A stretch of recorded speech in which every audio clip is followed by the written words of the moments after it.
A very good day to you all. Today, we, the students of Group 2, are going to present on the topic Teaching of English in Undergraduate Level.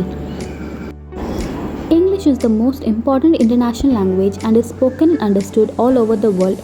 It has been gaining greater importance for global communication. We are all aware that English language is the window through which we can see the world. Therefore, to learn and speak English is inevitable for almost all the literates in the world.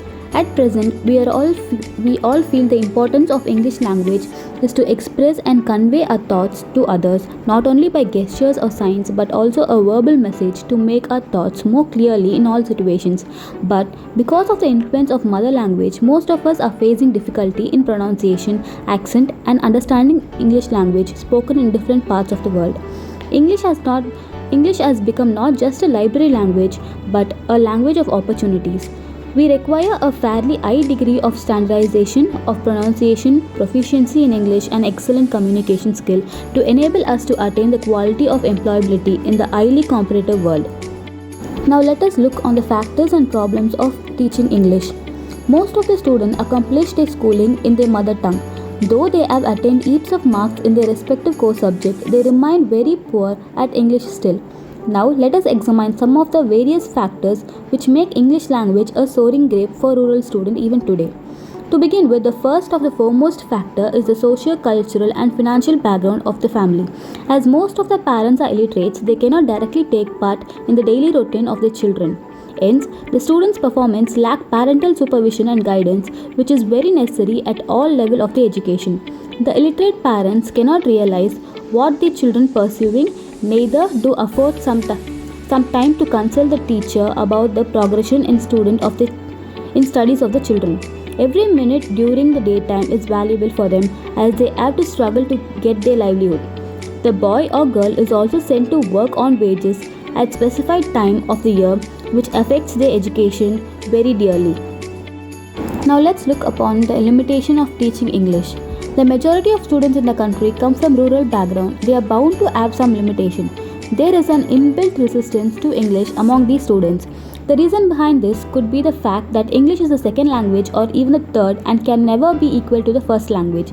It is always easier to communicate in a mother tongue than to struggle with an alien language. By the time the student reach UG level and realize the importance of the language, it becomes too late for them to cover the gap. An interesting observation studies that performance in English of the students whose parents are employees and belong to a higher middle class is better than of the students whose parents are illiterates and belong to the lower middle class. Thus, there has emerged an undesirable difference between the two classes. Consequently, it is established in rural areas as a proven fact to say the English is tough to study and understand, despite the fact that English is the easiest language in the world to learn. But it was also proved every now and then that the students from the second group also showed greater interest and expertise in the English language and learning. The second major problem is the influence of mother tongue. Most of the students generally pursue their studies in the respective regional language. Because of lack of English learning atmosphere at their place of study and surrounding company, the learners develop poor skill in English speaking, learning and listening in English language.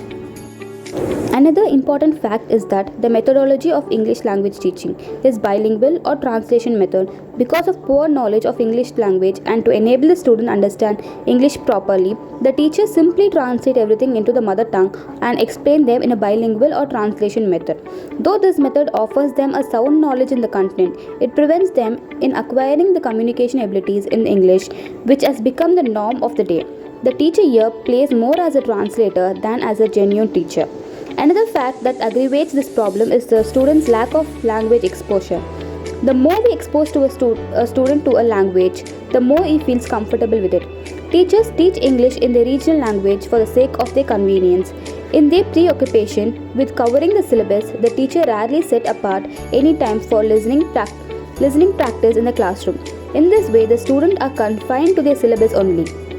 Consequently, English was taught ineffectively without following the specified rules and regulations about syntax, grammar, phonetics, etc.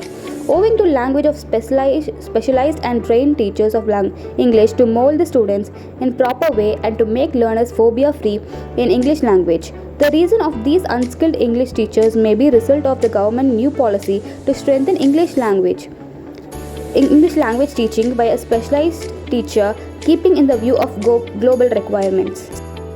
There are primarily 4 skills involved in English language learning, that is listening, speaking, reading and writing. The aim of teaching English should be focused on the 4 language skill of a student listening to and understand spoken English, reading and writing. Understanding their relative importance to second language learners is the first step. Listening is the first of 4 basic skills. A concentrated listener can be a good speaker. By listening, we have to pay attention to the structure of language, pronunciation, usage of vocabulary, tone, and stress. There are different types of listening such as active listening, attentive listening, appreciative listening, biased listening, casual listening, comprehension listening, critical listening, and content listening.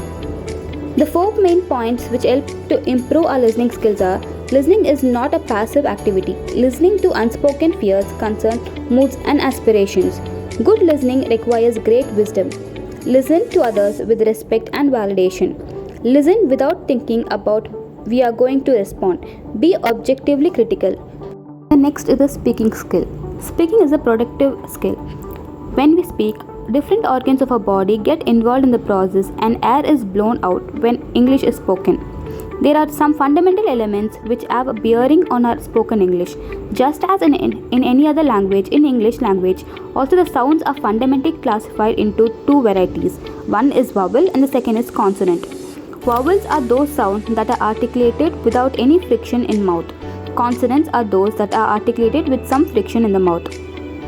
Speech skills acquire correct pronunciation, stress and intonation.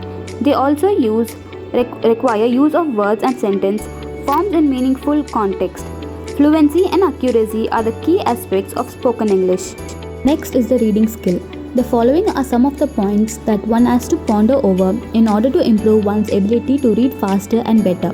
The current average speed, variance scale in the reading speed with different levels of familiarity with a given piece of writing, the number of spells of reading per day, per week, per month in the target language, the average time frame for spell of reading, problems being encountered, the strategy of reading. There are some theories and postulations regarding the reading skills. Generally, people read for various purposes. We can broadly classify them into 2 categories, that is, reading for pleasure and reading for information.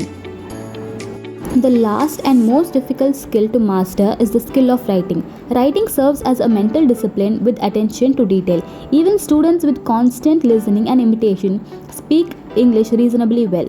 When it comes to writing, they are helpless. The reason is that at school level, writing is not given much importance and is bestowed on other language skill.